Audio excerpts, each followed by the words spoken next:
ದಾವಣಗೆರೆಯಲ್ಲಿ ಒಂಟಿ ಮಹಿಳೆ ಮೇಲೆ gang rape, viral photo video ಆಧರಿಸಿ 10 ಆರೋಪಿಗಳು ಅರೆಸ್ಟ್. ಬಂಧಿತರಲ್ಲಿ ಒಬ್ಬ ಅಪ್ರಾಪ್ತ ಬಾಲಕ, ವಿಚಾರಣೆ ಚುರುಕು.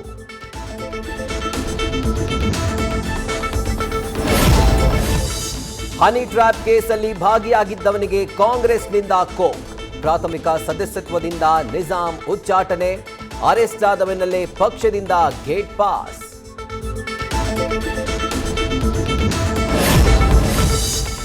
ಮಧ್ಯಪ್ರದೇಶದ ಕಾಂಗ್ರೆಸ್ ಶಾಸಕರು ಬೆಂಗಳೂರಿಗೆ ಶಿಫ್ಟ್, ರಾಜ್ಯಸಭಾ ಚುನಾವಣೆಯಲ್ಲಿ ಅಡ್ಡ ಮತದಾನ ಹಿನ್ನೆಲೆ ಆಗಮನ, ವಂಡರ್ಲಾ ರೆಸಾರ್ಟ್ನಲ್ಲಿ ವಾಸ್ತವ್ಯ.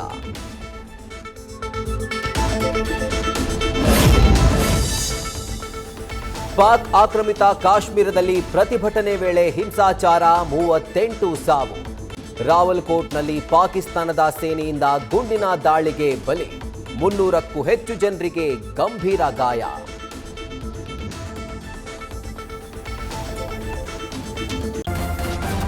ನ್ಯೂಸ್ ಫಸ್ಟ್, ನಿರ್ಭೀತಿಯಿಂದ ನಿಮ್ಮ ಪರವಾಗಿ.